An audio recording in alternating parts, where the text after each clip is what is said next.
오늘은 SJ 얘기 좀 해보려고 합니다. 이번 시즌 백투백 MVP를 수상한 것이 이제 오피셜 소식으로 나왔고요. 지금 SJ가 리그를 지배하고 있다고 해도 과언이 아닌 상황이 됐습니다. 근데 이 선수는 왜 이렇게 안티가 많을까요? 일단 숫자부터 보면 이번 시즌 평균 31.1득점에 야투율 55.3%를 기록했습니다. 이게 얼마나 비현실적인 숫자냐면 마이클 조던이 전성기였던 88-89 시즌 야투율이 53.9%였거든요. NBA 역사상 가드 포지션에서 단일 시즌 최고의 효율을 기록한 셈입니다. 여기서 한 가지 말도 안 되는 데이터가 또 있는데요. 셰이 길저스 알렉산더는 이번 시즌 3점 슛을 38.6%로 던졌습니다. 38.6%면 리그 평균 이상이고 충분히 좋은 숫자잖아요.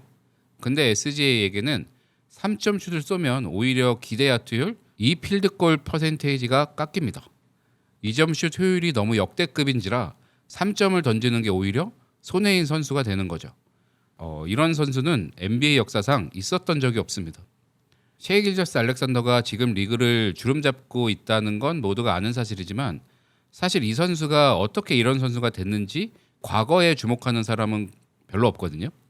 그래서 오늘은 이 선수가 어떻게 성장의 과정을 거쳐왔는지 이야기를 해보고 싶습니다. 2017-18 켄터키 대학 시절 SJ는 주전이 아니었습니다. 벤치 백업 가드였고 드래프트 11순위로 리그에 들어온 선수입니다.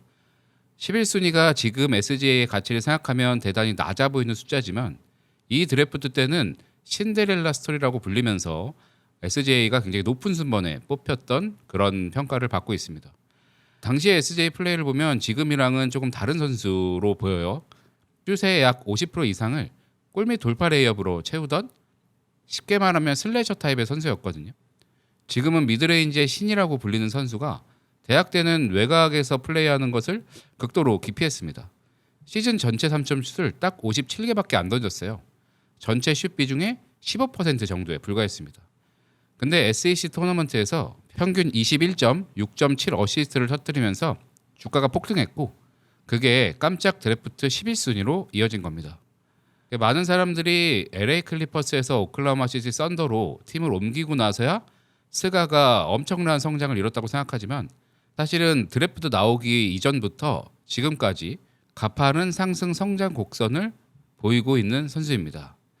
그럼 지금의 SJ는 어떻게 만들어졌을까요? 현대 농구 트렌드를 정면으로 거스른 전략이었습니다. 지금 NBA는 모리보리라고 불리는 전략이 지배적이잖아요. 그 시절부터 3점 슛 아니면 골밑, 중거리 슛은 비효율적이니까 버려라.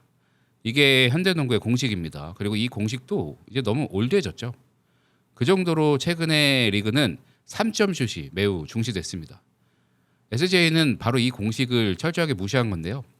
이번 시즌 전체 슛비 중에 46%가 미드레인지입니다. 공격의 절반을 중거리 슛으로 채운 거죠. 이 숫자가 더 놀라운 게 10에서 16피트 슛 미드레인지 성공률이 58.6%입니다. 이걸 리그 평균보다 14%나 높은 수치고 남들이 가장 기피하는 16피트에서 3점 라인 사이의 롱 미드레인지 성공률은 50.4%입니다. 이 구역은 리그에서 가장 비효율적이라고 불리는 비약적으로 말하면 데드존이라고까지도 불리는데 거기서 반타작 이상의 성공률을 보여주고 있습니다. 여기서 한 가지 더 짚어봐야 할 것이 있는데요. SGA는 미드레인지 득점의 85% 이상을 본인이 만들어냈습니다. 동료의 패스를 받아서 슛을 던진 게 아니죠. 211cm의 윙스팬과 리그에서 비교 불가한 감속 능력을 이용해서 수비를 앞에 달고 직접 만들어낸 1대1 자체 생산 미드레인지입니다. 순도가 너무 높다고 볼 수 있죠. 어시스트 받은 수치가 10에서 15% 내외거든요. 동료가 패스를 주지 않아도 혼자서 이 구역에서 득점을 매우 잘 만들어낸다는 겁니다. 물론 SGA가 이 정도 플레이어라는 것은 계속 설명할수록 입만 아플 정도입니다.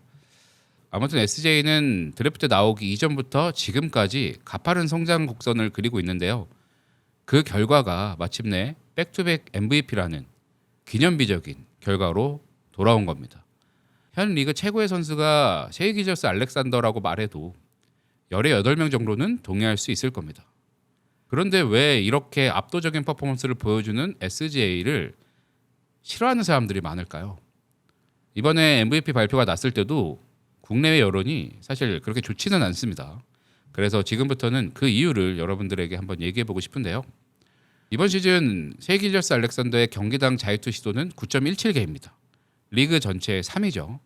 최근 두 시즌 누적 자유투 시도가 1552개입니다. 평균 31.1점 중 8.1점을 자유투 라인에서 만들어낸 겁니다. 전체 득점의 26%가 자유투라고 해석할 수도 있죠.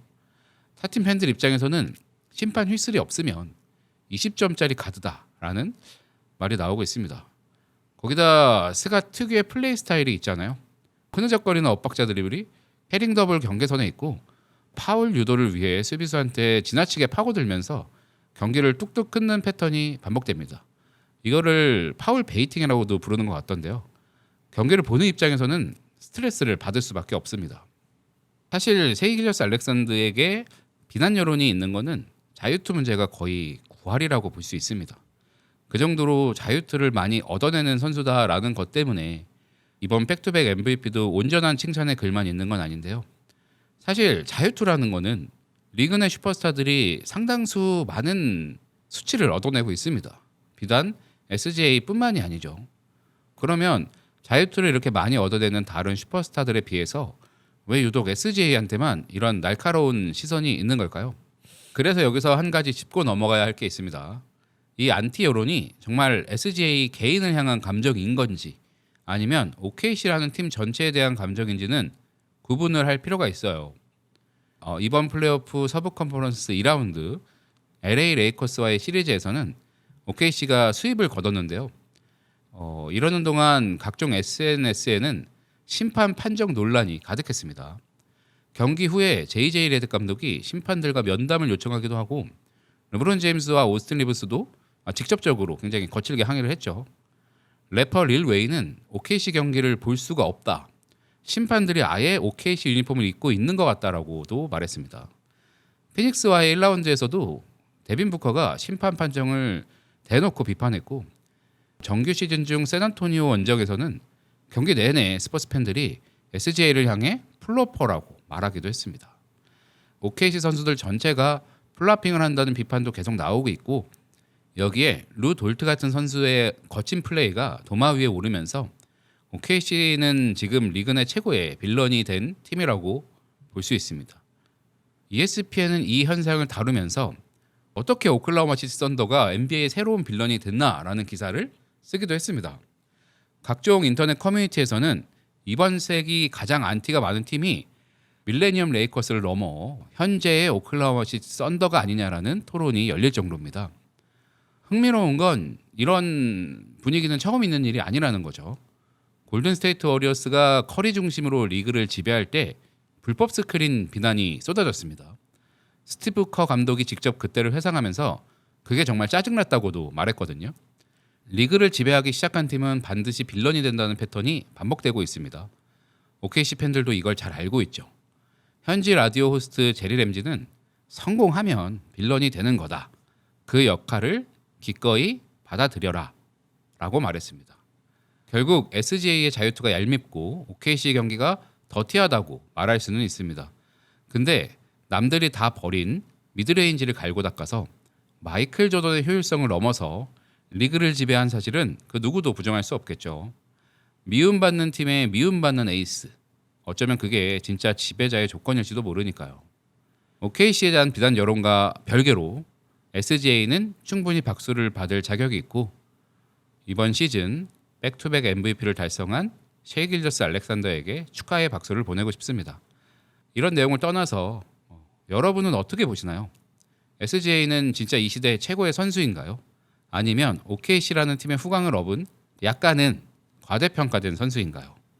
댓글로 의견 남겨주시면 저희 느바비크 팟캐스트에서 해당 내용을 다룰 때 참고해서 더욱 딥한 컨텐츠로 만들어 보도록 하겠습니다.